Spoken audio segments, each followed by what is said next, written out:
우리 찬송가 208장입니다. 208장 찬양하겠습니다.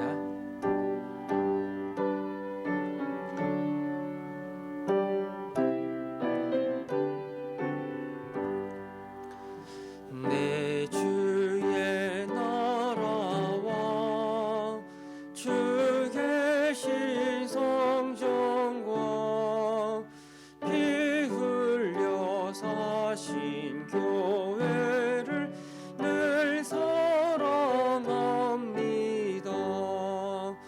내 주의 교회는 천성과 같아서 눈동자같이 아끼사 늘 보호하시네.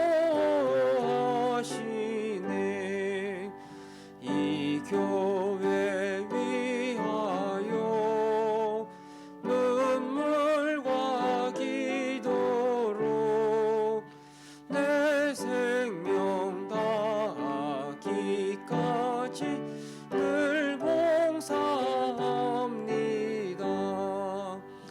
성도의 교제와 교회의 위로와 구주와 맺은 언약을 늘 기뻐합니다. 하늘의 영광과 베푸신 은혜가 진리와 함께 영원히 시온에 넘치네. 아멘. 이제 설을 앞두고 있는데 아직도 코로나가 계속 확산되고 있습니다. 300명, 400명 계속 확진자가 있는데 이 설 연휴 동안에 또 정부에서도 이제 가급적 고향을 방문하지 말고 또 야외 활동을 자제하라고 그렇게 공지하고 있습니다. 참, 이 설 대목을 앞두고 또 경제인들은 또 장사하시는 분들은 큰 어려움을 겪고 있는데 더군다나 또 변종 바이러스가 해외에서 유입되어서 점점 이제 확산되고 있는 그런 상황에 있습니다. 하나님, 가장 큰 고비를 우리가 맞이하고 있는데 이 설 연휴를 앞두고 이 큰 고비를 잘 지혜롭게 이겨나갈 수 있는 우리 나라가 되게 해달라고. 그래서 더 이상 확산되지 않고 확진자가 늘어나지 않고 그래서 또 백신도 보급되면서 점점 이 코로나의 공포와 불안으로부터 우리나라가 벗어날 수 있게 해달라고. 이 설 연휴를 앞두고 있는데 하나님께서 이 땅을 불쌍히 여겨달라고. 우리 한번 이 코로나를 생각하면서 함께 기도하겠습니다. 하나님 아버지, 코로나가 계속 확산되고 있습니다. 300명, 400명의 확진자가 매일 나타나고 있는데 이제 설 대목을 앞두고 또 많은 사람들이 분주하게 움직이고 준비하고 있습니다.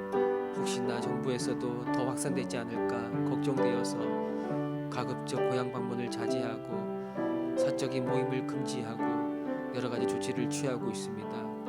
하나님, 지금 이 상황이 이제 마지막 큰 고비를 맞이하고 있음을 우리가 느끼고 있는데 이 마지막 고비를 지혜롭게 잘 감당하고 이겨내게 하여 주셔서 속히 코로나가 끝날 수 있도록 그 길을 주님께서 열어주옵소서.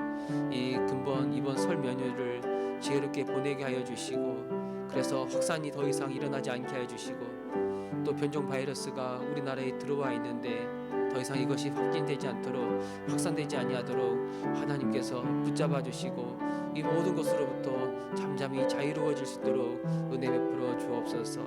이 고비를 잘 넘기게 하여 주시고 그래서 백신도 보급되게 하여 주시고 그래서 하나님, 이 모든 코로나의 두려움과 불안으로부터 우리가 속히 벗어나 우리의 일상을 되찾을 수 있도록 주님께서 인도하여 주옵소서. 죄의 오는 교회를 지켜 주옵소서. 하나님 아버지, 이 설 연휴를 앞두고 있는데 우리가 코로나로 인해서 그 어느 때보다 정말 잠잠한 연휴를 준비하고 있습니다. 고향에도 내려가지 못하고 또 사적인 모임도 하지 못하는 그런 상황이지만 지금이 가장 큰 위기고 가장 중요한 고비임을 우리 모든 사람들이 인식하게 해주셔서 이 방역에 협조하게 해주시고 이 고난의 때가 지나고 나면 다시 영광의 때가 있음을 기억하면서 기대하면서 이 어려운 시간들을 잘 버티고 인내하고 감당할 수 있도록 붙잡아 주시옵소서. 변종 바이러스가 또 들어와서 확진자가 늘어가고 있습니다. 하나님 막아주시고 더 이상 확진자가 일어나지 않도록 도와주시고 이 어려운 고비를 잘 이겨내어서 하나님 속히 코로나의 이 모든 두려움과 불안으로부터 벗어날 수 있도록 이 나라와 이 민족 전 세계 많은 사람들을 하나님께서 건져 주시옵소서. 비록 우리의 연약함 때문에 이런 고난과 고통이 이 온 세계 가운데 임했지만 그러나 하나님은 여전히 우리를 포기하지 아니하시고 이 세상도 포기하지 아니하시고 우리를 구원하시고 우리를 위하여 일하시고 있음을 믿습니다. 주님을 기다리며 나아갈 수 있는 모든 주의 자녀들 되게 하여 주옵소서. 함께 하신 믿사옵고 우리 주 예수 그리스도의 이름으로 기도합니다. 아멘. 말씀 보겠습니다. 사무엘하 1장입니다.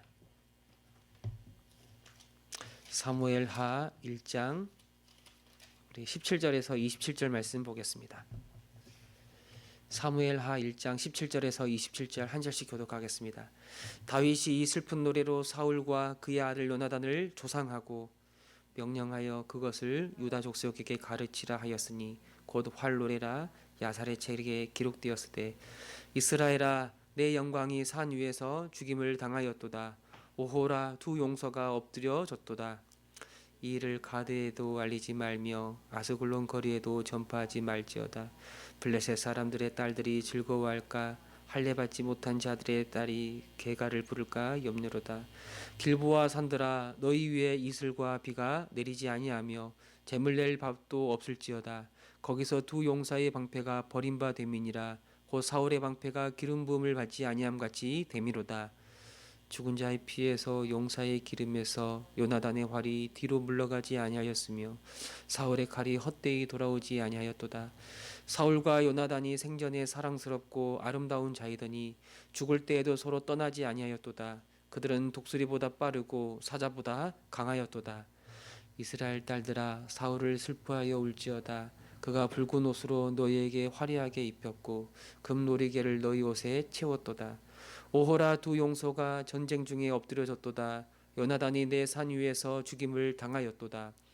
내 형 요나단이여 내가 그대를 애통함은 그대는 내게 심히 아름다움이라. 그대가 나를 사랑함이 기이하여 여인의 사랑보다 더하여도다. 같이 읽겠습니다. 오호라 두 용소가 엎드려졌으며 싸우는 무기가 망하였도다 하였더라. 이 다윗은 아말렉 청년을 통해서 이 사울과 요나단 그리고 이스라엘의 많은 군대가 죽었다는 소식을 듣고 매우 슬퍼합니다. 물론 인간적으로 그들을 사랑한 사람이고 또 이 사울은 그의 장인어른이고 인간적으로 관계를 맺고 있기 때문에 그 사랑하는 사람들을 잃었다는 슬픔도 있겠지만 무엇보다 하나님의 언약 백성이 이 이방인들에게 죽임을 당했다는 사실이 그것 자체가 하나님의 영광이 이스라엘을 떠난 일이기 때문에 다윗은 아주 큰 슬픔 가운데 괴로워한 겁니다. 다윗은 이 사울과 요나단을 위해 애도하는 노래를 짓고 이 노래를 기록으로 남겨 백성들에게 가르치라고 그렇게 명합니다. 왕의 죽음 그리고 이스라엘의 패배는 어떻습니까? 정말 부끄럽고 아주 슬픈 역사이죠. 그러나 다시는 이런 일이 반복되어서는 안 되기 때문에 이 모든 사실을 낱낱이 기록하고 그 후손들에게 가르쳐야 한다고 말하고 있는 거예요. 사실 이 역사라는 게 부끄러움의 역사도 있지만 부끄러움의 역사는 가리기를 원하고 그리고 영광스러운 것 정말 우리가 잘했던 것들만 기록해서 후손들에게 남기고 자랑하기를 원하는데 다윗은 이 슬픔의 일을 기억하고 그걸 백성들에게 가르쳐서 교훈으로 삼아야 된다라고 말하고 있습니다. 우리가 이런 것들을 보면 이 교회가 힘써야 될 일이 무엇인가? 교회는 가르치는 일 그리고 배우는 일에 힘써야 된다는 것을 알 수가 있어요. 교회는 하나님의 백성들이 불순종하여 하나님께 버림받고 아주 비참한 상황 가운데 처했던 그런 일들, 그런 역사를 잊지 않고 기억하도록 가르쳐야 하는 거예요. 특별히 하나님은 이 성경을 통해서 이 역사 속에서 하나님의 백성들이 어떻게 살았는지, 그리고 하나님은 어떤 일을 이루셨는지를 우리에게 보여주시고 우리에게 가르쳐 주시는 거예요. 이 성경 말씀에는 하나님의 놀라운 은혜와 하나님의 사랑도 있지만 하나님의 그 거룩하심과 하나님의 공의 근거에서 심판하시고 징계하시는 그런 내용들도 굉장히 많이 있는 거예요. 우리는 이 말씀에 기록된 여러 이야기들을 듣고 배우면서 하나님을 떠나 불순종 가운데 살아가고 이 죄 가운데 살아가는 삶이 얼마나 비참하고 얼마나 고통스러운지를 알아가는 거예요. 그래서 여러분, 교회는 항상 말씀을 가르치는 일에 힘써야 하는 거예요. 죄로 말미암아 우리가 하나님 앞에 어떤 인생이었는지를 돌아보게 하고 또 주를 떠났을 때 우리가 어떻게 실패했는지를 철저히 알아가야 되는 거예요. 하나님을 향한 잘못된 지식과 또 잘못된 믿음이 우리를 영적으로 망하게 하고 결국 우리 삶을 파괴적으로 이끌어가기 때문에 우리는 성경 말씀을 통해서 낱낱이 하나님이 어떤 분인지 어떤 일을 행하셨는지 하나님을 떠난 인생들이 얼마나 비참한 인생이 되었는지를 우리는 계속해서 알아가고 배워야 하는 겁니다. 다윗은 이스라엘의 패배가 결국엔 하나님의 영광, 하나님이 이스라엘에게 허락하신 그 영광을 잃어버린 거라고 그렇게 말하면서 이것 때문에 굉장히 슬퍼하고 있습니다. 19절에 보면 이스라엘아 내 영광이 산 위에서 죽임을 당하였도다. 이 할례받지 못한 이방인들 곧 블레셋 사람들이죠. 이 블레셋 사람들에게 이 소식이 알려지는 건 엄청난 수치라고 말하면서 그들에게 이 소식을 전하지 말라고 말하는 거예요. 다윗은 이 사울과 요나단이 죽었던 이 길보아 산에 이제 더 이상 이슬과 비가 내리지 않을 거라고 그렇게 저주합니다. 그래서 더 이상 그 산에는 재물이나 어떤 열매가 맺히지 못할 거예요. 그곳에 두 용사의 방패가 녹슬어 버려졌기 때문이라고 그렇게 말하는 거예요. 무슨 말인가? 하나님의 영광을 잃어버리고 아주 비참한 저주 가운데 있는 그런 이스라엘의 모습들을 이런 시적 표현으로 지금 고백하고 있는 거라고 말할 수가 있는 거예요. 여러분, 하나님은 이스라엘을 보호하지 않으시고 그 은혜를 거두어 가셨고 하나님의 영광이 결국 그들을 떠나고 말았어요. 그 영광이 그들을 떠났기 때문에 이스라엘이 큰 그 전쟁에서 질 수밖에 없었고 심지어 이스라엘을 대표하는 왕까지도 그 왕자마저도 목숨을 잃게 되었습니다.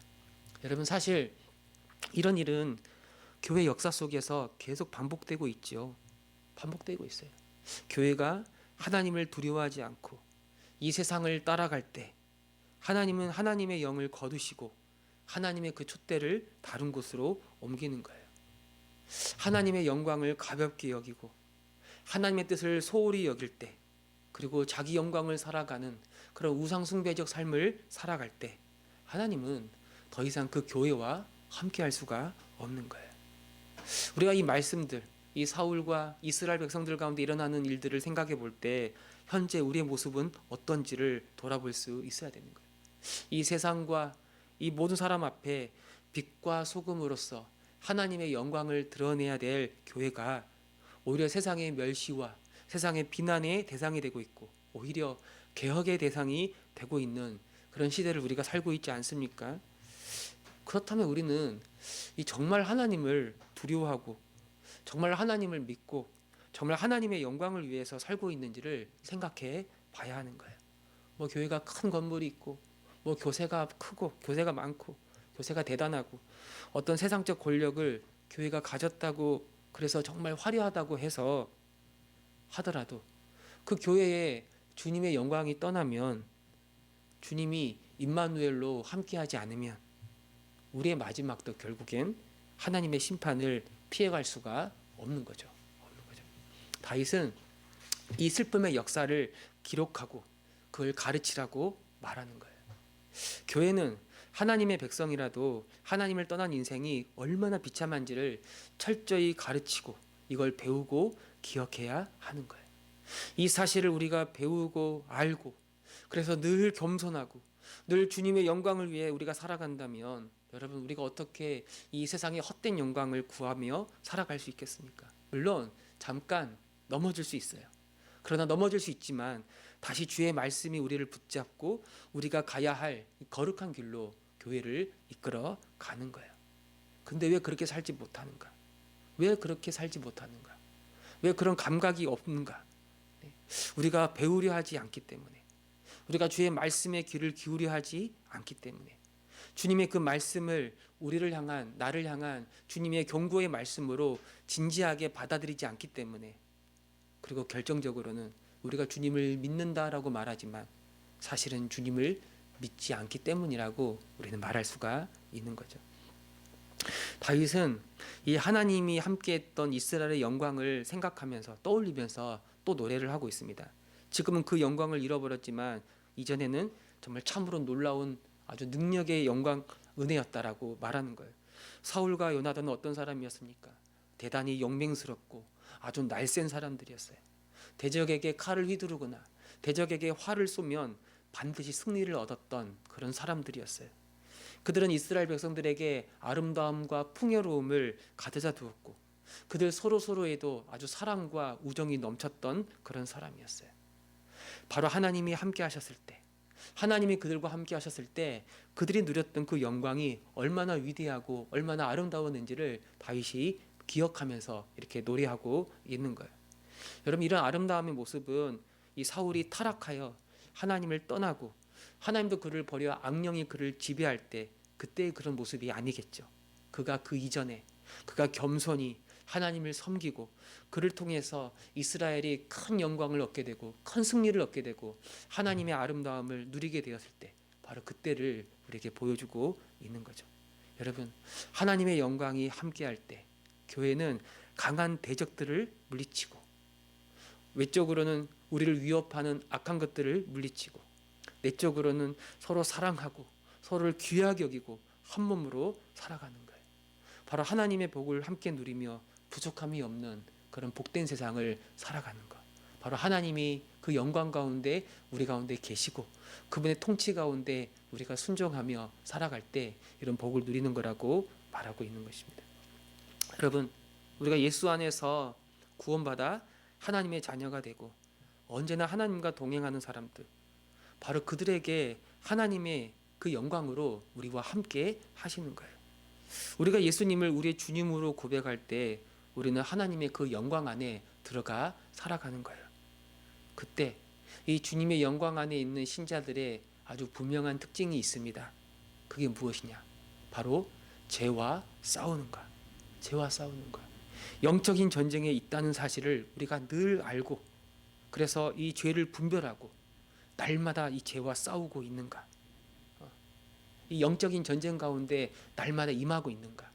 그런 감각을 가지고 우리 안에 있는 죄와 우리를 유혹하려는 모든 죄를 분별하고 이것과 싸우고 있는가?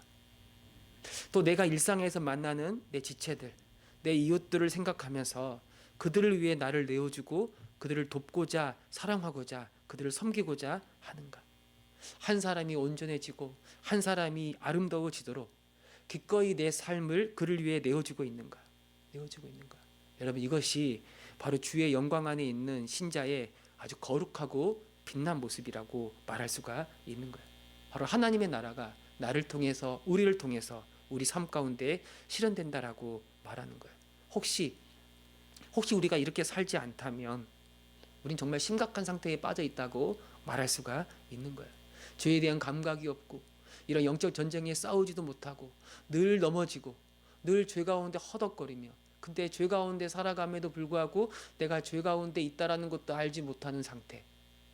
자신의 영광과 자신의 유익만을 위하여 자기 영광을 위하여 자기 이름만을 위하여 살아가는 그런 인생.